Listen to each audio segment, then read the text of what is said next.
Hey gang, it's Freedom Decoded. My name's Demir. This is my wife, Carey. We ditched the 9 to 5 and created freedom in our own life, and now we help other people do the same. You can check out more about us at lifehackmethod.com. This is our podcast where we let our hair down and get a chance to talk about some of the ideas and things that we're excited about, as well as our lifestyle. So let's get started. Today, we're going to be talking about reclaiming focus, getting superhuman focus. And we've talked about this topic a lot, in our trainings, in Lifehack Tribe, our community. Today, we're going to zero in, I think, on something a little bit more advanced, right? Yes, exactly. It's about how we can create focus with less effort, because one of the things that has been bothering us for the last few months in particular has been our culture's emphasis on how you need to sort of like use willpower to create focus. Like, okay, focus is like a muscle. So that means you just gotta like try really, really hard to get into focus and stay focused no matter what. And what we're now seeing is that it's less about willpower. And I'll admit, I was one of those people who got completely swept away in the idea of it's about willpower. It's about discipline. It's about grit and determination. And I think what's so enticing and seductive about that idea is, although it's totally wrong, it plays right into how we want to think about ourselves. Right. We want to think about ourselves as strong, as independent, as the master of our ship, courageously navigating through the choppy waters. But it doesn't gel with reality. Right, exactly. Because if willpower then is also a muscle, sort of like focus, then what we're seeing is it's a very small muscle. It's like your index finger. Like it's a muscle, but it's like a finesse tool. It's not going to be as big as your bicep. You're not going to lift a refrigerator up a flight of stairs with your no matter how much you try, it's just not going to happen. And I love the index finger analogy, because I do think that willpower is a precision tool, right? Just like your index finger. I mean, we definitely don't want to live without it, right? I mean, right. It might not be powerful, but it's important, right? So willpower is super important, but it's not going to do the bulk of the heavy lifting. So what is? Right, exactly. So what we're seeing now is something that's called enriched environments, and how much your environment is what's gonna just allow you to focus in the way that you want if you create that environment. And so we want to talk a little bit more today about enriched environments, which is something that we read about in Willpower Doesn't Work by Benjamin Hardy. And we found it really, really interesting because willpower is not going to get you all the way there. Your environment is going to get you about 80% of the way there, and then willpower takes over. I love this analogy of a fish swimming in a river. And you could be swimming with the current, or you could be swimming against the current. And I think the best analogy for a great reinforcing, or he calls it enriched environment, is that you're swimming with the current. Now, here's the trick. When you're swimming with the current, your feeling is that it's you.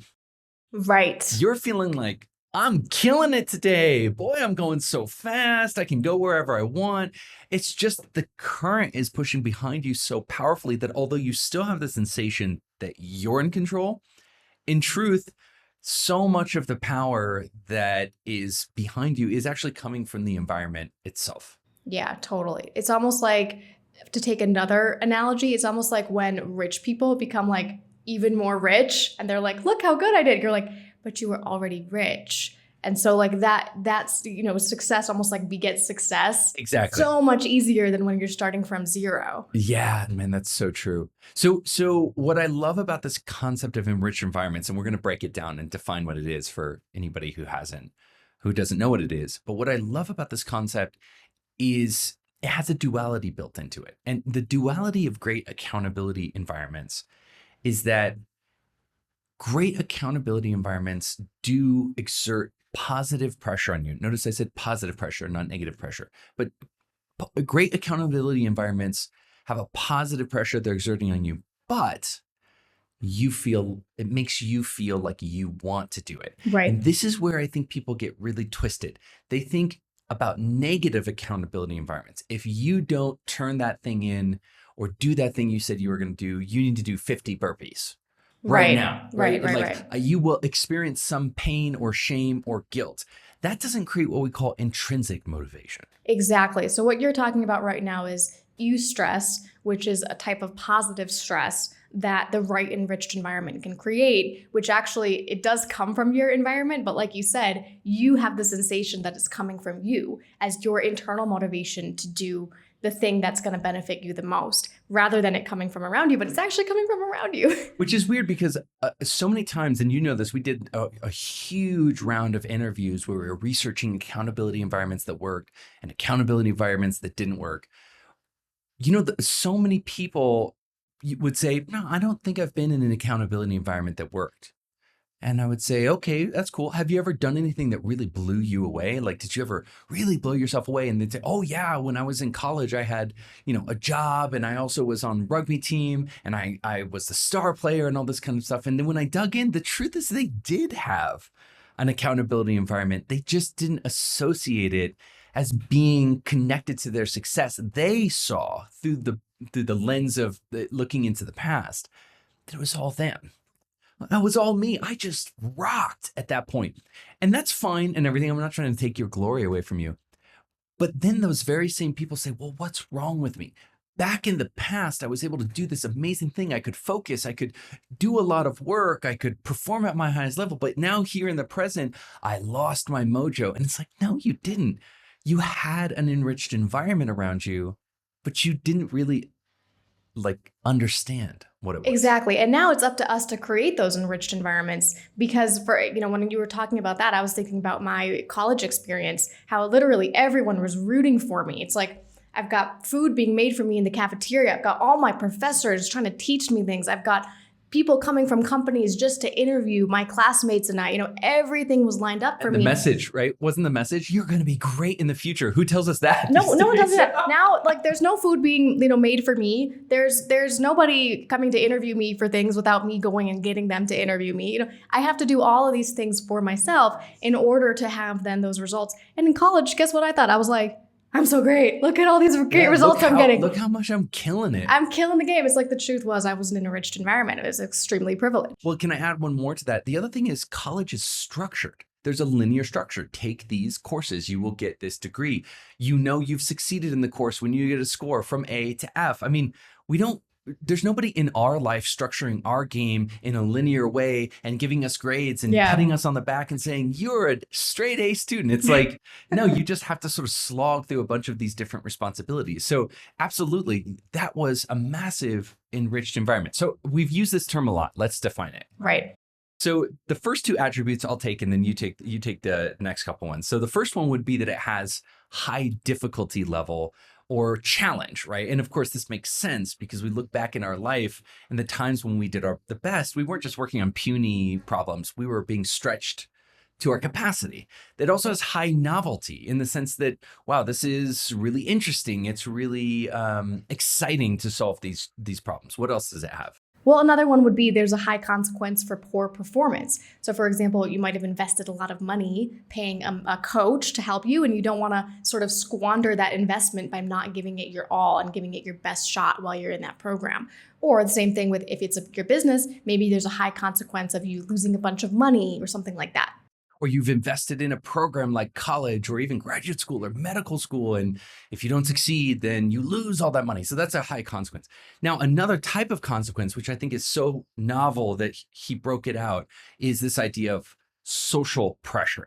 And social pressure is a consequence, but it's a different type of one. We're really wired to want to maintain our status in the group. So a good example is a lot of people in my high school who were part of the water polo team, they weren't that in love with water polo, but they wanted to be part of the jock crew that all their friends were in. So It's like, all my friends are in water polo. So they got up early and practiced hard and frankly got really good at water polo, but they didn't keep practicing after college. I mean, frankly, it was really a social scene more than anything. So we noticed that when we're in these groups performing at high levels, all aimed at the same outcome, we want to perform well at the minimum to just maintain our social status in the group. And It could be investment banking. It could be in sports. It could be in music. It could even be in church, but maintaining whatever you need to maintain to make sure that you're fitting in with the group. That's social pressure. Right. That's an extremely powerful pressure that often we don't even realize is happening to us. Yeah.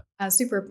And then another one is high investment. So simply, making sure that, hey, you've got something on the line that you really care about. Yeah. It's an investment that you've made, time, money, energy, and you want to see it pay off. And I think about investment different from consequence, because people ask me sometimes, what's the difference between investment and consequence? Consequence is more about the downside. Investment is more about the upside, meaning I see this as paying off huge for me. I see this as paying off financially or even reputationally in a big, big way. So that's how I think about investment different from consequence. So you think about these 5 factors and you put them together and you realize, wow, yeah, that's sort of what we're talking about when we mean accountability. Let's tie it back into the topic of focus, because so many times I'll talk about accountability and people will see accountability as being totally disconnected from focus, but really the connection is so clear to me, and I want to make it super explicit. When we're trying to create and maintain a series of a space of focus, it's really existing on multiple dimensions. Focus is coming from creating an environment where we don't get interrupted. And that is almost an enriched environment, right? You can enroll other people, you can restructure your environment, but it's also coming from within us. Yes. Do we see ourselves as needing to do the work that we're doing because there's high consequence? Are we doing it because we're fitting in a social way? Have we created the kind of social structures where doing our best work is tantamount to us fitting into our social group? Do we have a high investment? And this is the key, because I think this is where most people break down. They're doing the work to get a paycheck, but they no longer see it as paying off big. Totally. They don't say like, this is fulfilling my mission in the world. Yeah, right. Quick example, our book. Yes, perfect. Right. I mean, you could go through all of these and think, okay, yeah, I mean, the book was such a bummer in so many different periods, and it was a joy at other periods, but there were so many periods if I was just writing the book to get a paycheck, I would have been like, ugh, no. Right. But what got me through that period? Well, because I knew it was leverage, because I knew it could pay off really big for our business, because I knew it was moving our mission forward in the world. And so because of that, it brought me forward into a state of focus where the current was pushing behind me. Exactly. Well, I'll even add to that, because some people might think of book writing as like, oh, I'm going to go to like a cabin and just like, this book is just going to like flow out of me. And we'd hoped that would be the case, but we're busy. It's like, we got to run a business, we have family, we have life. So what ended up really forcing us to that point where we're like, oh, we got to get it done was, hiring a publishing service. So that's like, okay, we paid these guys. We have to deliver the manuscript by a certain date. Yeah. And then we went ahead and committed ourselves after the date we wanted to publish the book. So then we were like, oh, well, we have to publish the book by this date now. And so we really tried to create an environment where it wasn't just us in a bubble trying to write this book. It was like our entire environment was like motivating us to get this final. So high difficulty level. First time we ever wrote a book. So super high difficulty, novelty, new, never written a book before. Social pressure. We basically put ourselves in a place where we told everybody in our community, we're writing a book. And of course, if you don't, people are going to be, whatever happened to that book that you said you were going to write? Obviously investment, right? We put money on the line, skin in the game, but also we saw a huge payoff on the horizon. And then consequence, meaning, man, if we don't deliver on this, we're going to lose the money we invested in the PR firm. I'm just going to make tens of thousands of dollars, but also reputationally a big consequence. Yeah, and again, it wasn't about penalizing ourselves. That wasn't like a negative pressure. It was a positive pressure. Yes. It made us more excited to just get to it. And even during the parts that were boring or maybe a little bit of a slog, it's like we still were able to push through those moments. This is what I think people get so wrong about focus, is they're working focus from the outside in instead of the inside out. Right. They're trying to play these little games. And we teach one of the coolest little games in the industry, the sticky focus game. And I love it and I swear by it. But you have to understand what's underneath it. Right. Right. And there's nothing that's ever going to beat intrinsic motivation. And intrinsic motivation will lead to intrinsic focus. Everybody knows that moment in your life where somebody interrupts you or something interrupts you and you say, thank God I wanted to get distracted. Right. Thank God I needed a distraction right now. And there's the moments where you get distracted. You're like, get out of here because I really want to focus on this. And the subtle difference between those two emotions is that in one case, you are intrinsically motivated to focus and get this work done for your own reasons. And in the other case, you're sort of just slogging through because you have to. You have a sense of obligation. Right, exactly. So you want to do whatever you can to get yourself to that place where you are actively trying to stay focused, right? Not just sort of like in your workday at the whim of all these distractions. Yeah. So we're going to close this sort of first part of the podcast out and just conclude by saying environment trumps willpower every single time. And in fact, what a lot of people say is their willpower is actually their environment creating the illusion of intrinsic motivation. Right. And that is a mind twister. You might have to rewind the podcast and go back. But the illusion this is willpower. What people, I mean, I'll tell you what, it took us 10 years to get to a point where we're able to create this distinction that so many people who think they're operating from willpower are actually operating, they're getting intrinsic motivation from the environment they put in, but their lived sensation is that it's coming from within. And that's what's great about enriched environments, but that's also what creates misattribution in enriched environments. Right. Cool. Now this leads, and I think right to the next one. I'm going to tee you up on this next topic, which is, really what's happening here is that somebody's, by working from the outside in, they're hyper focusing on niche tactics or niche tools without really understanding what makes those tools work in the right environment. Like the foundations, the principles, and then the problem with that is if you only understand tactics, you can't figure out how to apply those principles to other areas of your life. Because the idea is when you're building a workflow that you have a really great foundational understanding of how your workflow is built and you've constructed it in a very purposeful way. But if you over-focus on tactics, then you aren't going to be able to really build a workflow. It's going to be just a series of tactics all sort of pieced together. Yeah. And I it's funny, this is something we've really been talking about privately between me and you, is that sometimes you can have this frustration where you'll teach the same tactic and half of the people will be like, this saved my life. And the other half of the people will be like, I don't get it. And you're like, or even somebody who doesn't get it for months and months will all of a sudden come into you and say, I get it now. And that's really frustrating as a coach to be like, what happened there? Right. What took somebody from a place of like, I just don't get it to I get it. And I think what's really happening is they finally had an aha moment and connected to the principles underneath that. So let's make this really specific, Carey. Like let's take something that we teach, like a tool or a tactic, and let's unpack the ideas underneath it so that somebody could maybe have that aha moment.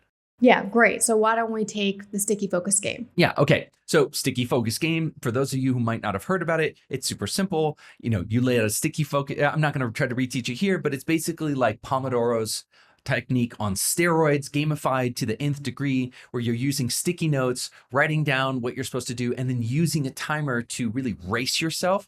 And actually, I won't talk about the principles because that's the point. Right, that's the point. The point here is that sometimes people are like, wait, it's a sticky note, but why do I use a sticky note instead of my online to-do? Can I do this online? Where do I put the sticky notes? In what order do I put the sticky notes? And you can see what's happening here is they're trying to slam dunk before they can even dribble. Yeah. Like they're going to the very end and asking very advanced questions about a technique that they don't even understand what the foundational principles are. And I think what you're saying is they wouldn't even have those questions if they understood the foundations. Exactly. If they had the foundations, then they would know how to modify it already to suit them however way they want, because they know what's going to make it work and what won't make it work. So let's deconstruct this. What are the foundations that the sticky focus game are based upon? Okay, so one of the foundations is that you are creating an environment where you're not being distracted. Yeah. So however you want to create that environment is up to you. People do it in a ton of different ways. We recommend, of course, turning off your phone, turning off your browser notifications, being in a quiet place with a closed door, wearing over-the-ear headphones. Like there's so many things, but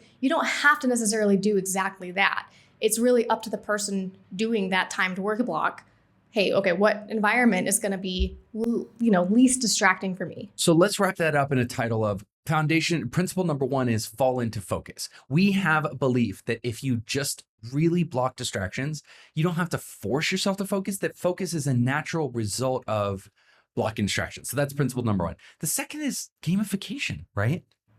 Totally. Yeah. Gamification means that you're bringing the principles of game mechanics to something that is otherwise boring, like work. So something that we're usually very serious about and it's not supposed to be fun, we're trying to actively make it fun. And now in the game, we suggest doing that by racing yourself, right? Using a timer, keeping score, trying to work as fast as you can or finish the project within a certain time frame. But it's not about winning or losing based on that specific criteria. You know what I mean? Like, it's not about like, did you do it within 45 minutes? If it was 46 minutes, you suck. Yeah, it's not as like literal as that. It's more about, hey, are you creating the sensation in your brain that this is fun? Yes. And what's great about playing the sticky focus game is many people know I'm very strict with myself. If I even get distracted once inside of a focus block, I do not count that as a sticky focus session that I won. However, I'm always better off when I try than when I don't. So what's great about this game is,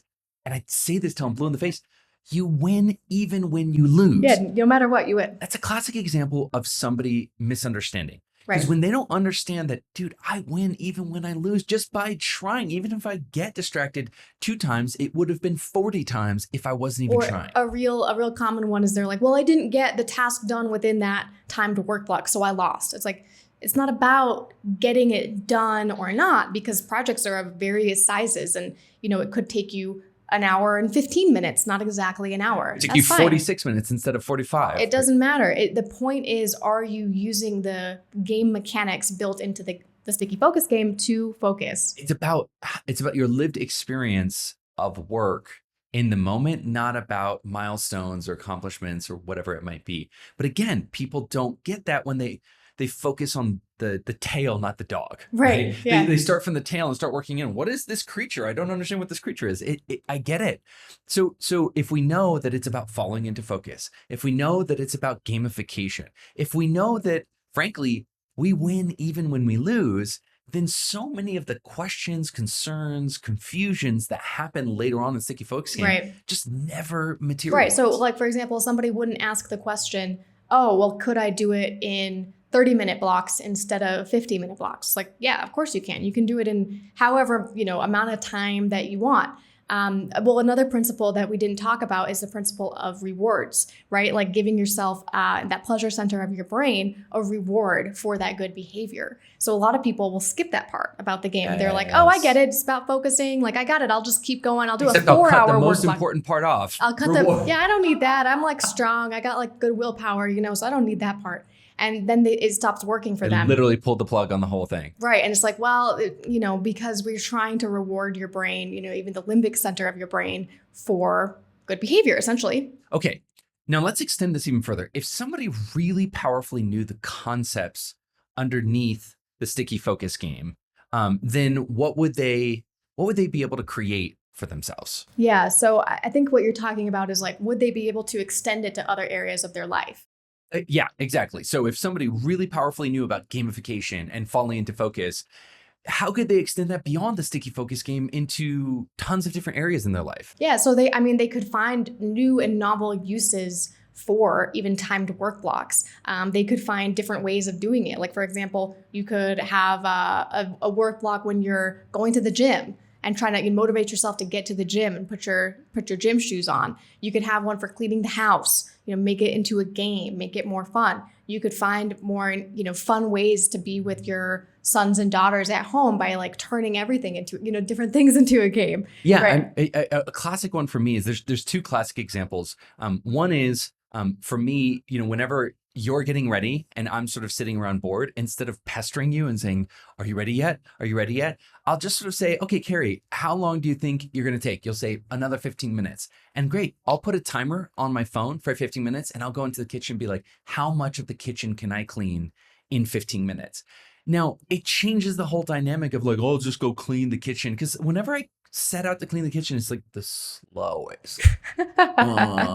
and I'm hating it the whole You're time. hating like, it. Yeah, you really. But somehow, the second that I turn on a timer and say, I wonder how much of a dent I can put in the kitchen in 15 minutes, it brings out this whole other side of me. Yeah, so one of the tools we love that you can use to create sort of a more digitally enriched environment is called FocusMate. And FocusMate is an online tool that pairs you with an accountability buddy, a real person that is also doing a timed work block in that same moment. And you can use that in some really creative ways. Like you can use it sort of similar to the sticky focus game, but you can also use it for gym buddies. You could also use it for meal prepping. We've had clients use it for all sorts of different things just because it's such an easy way to create that positive pressure around you and enable you to focus on something. Yeah. Just to be clear, though, to people who are listening, we just jumped topic, right? So the first topic was sticky focus game is based on the principles of gamification and falling into focus. You just sort of seamlessly, but I want to make sure that we mark it off. You just seamlessly went into another important thing, which is FocusMate. And we offer FocusMate included for every single tribe member, and a minority of people take advantage of it. But those minority of people are our most successful in the tribe and the happiest in tribe. So we go blue in the face trying to be like, try to use this FocusMates thing. And people will use it and not understand it or not really be able to utilize it to its fullest. And really, you just pointed out, FocusMate is about creating an enriched environment around anything. Right. Around your evening routine for getting to bed. You could create a FocusMate session every single night for 30 minutes to get accountability around your bedtime routine or your wake up routine or going to the gym or pre-planning, right? So FocusMate is literally a digital embodiment of creating accountability and enriched environment around any activity, anywhere, anytime. Right. And so when you understand that, all of these downstream questions that might come up around FocusMate go away. Right. Like who is gonna be my FocusMate buddy? You know, do I care about them? Like that doesn't matter. Okay, so it's only for deep work, but I can't use it for shallow work. Wait, what? No, of course you could use it for shallow work. Right. Oh, but it's only for work. It's not for person. No, you could use it. But these questions end up becoming like never ending, I realize now, because they just don't understand the principle, right? Which is bringing an enriched environment digitally to you for anything that you need it for, right? Which is tremendous. Like, absolutely tremendous. You could use it to relax. Like if you have trouble relaxing or like getting off of work on time, you could literally schedule a FocusMate session to make sure that you are relaxing. Yeah. Okay, let me use a couple of really out there examples that have been really successful. I have one person who has a really hard time at stopping their work at 5 o'clock. And so what they'll do is from 4 to 5 every single day, they schedule a FocusMate session for their wrap up of work. And so they'll get on the session and say, what are you doing? Oh, I'm working on a book. And that other person will say, what are you doing? This is my end of work wrap up. I need to wrap up and be done and walk out by the time this FocusMate session is done. Right. And so you created that social consequence. You created that positive pressure to be like, okay, now the time is running and I've got somebody witnessing this. I really need to get this done. It really kicks you into a completely different mindset. I also want to talk about other ways you can create digital sort of enriched environments. Okay, yeah. One of my favorite being creating, say you're, inside of a bigger company and you're trying to create an environment for all of your team members that's encouraging the right level of focus at every moment. Exactly. Most office environments are just sort of like a free-for-all of communication and people are trying to understand what other people are doing, but it's not really clear, especially at high levels. There's not a lot of transparency.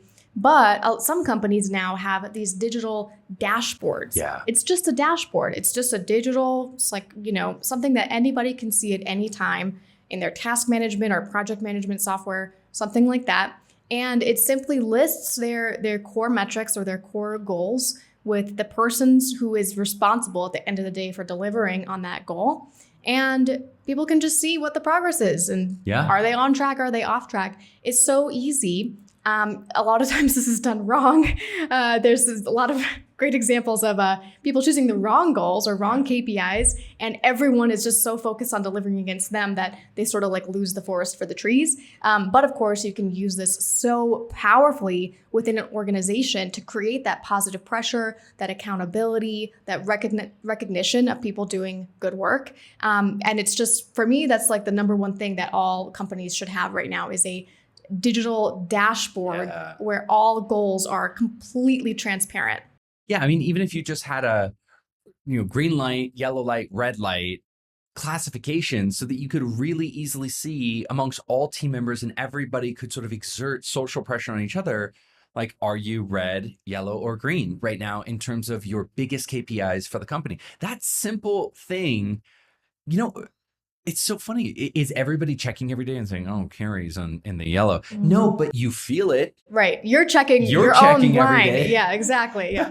You're checking every day. You feel it. You're like, "Oh my God, I'm yellow." Everybody must be thinking about you. In truth, No. they're probably not. But it still exerts a lot of positive pressure on you to be like, "I want to get into the green." And so this is another way that's completely separate from FocusMates to create that kind of enriched environment for your team. Right, exactly. I love that example. Awesome. Okay, so let's just wrap it up here, shall we, for today? So, I think what got us curious today was just this idea of like, what is it when we have a simple concept or a simple tool that we know works? What's the problem when somebody just seems to not get it? And I think for us, we've been talking a lot about this idea of like, maybe we need to go back and reconnect them to the fundamental principles that this tool, technique, or technology is based on. Because 90% of the time, when they never understood in the first place what the principles were that FocusMate is built on, or that a communication policy is built on, or that the sticky focus game is built on, it's almost like they're doomed to like fumble with it in a confused way for like their entire life. Or just sort of like cast judgments on it because they're like, oh, well, I don't like the idea of getting on with a real person. Doesn't sound good for me. Yeah, but if you knew the foundations of what it does for you, maybe you would change your mind about that. So and so you're going to be doing a whole training in Tribe this month that's all about how to then block internal and external distractions and achieve that level of focus without having to use willpower, and how exactly to do that, including communication policies. Which again, one of those things that you got to understand the foundations before you knock the tactic. Yes. So gang, if you're in Tribe, make sure to come this month to our training on getting your focus back, creating environments of focus, and really understanding the principles underneath so that you can really masterfully use the tools that we're empowering you with. Thanks so much for listening. Drop us a comment below. What are your techniques for dropping into focus? We would love to hear from you. And thanks again.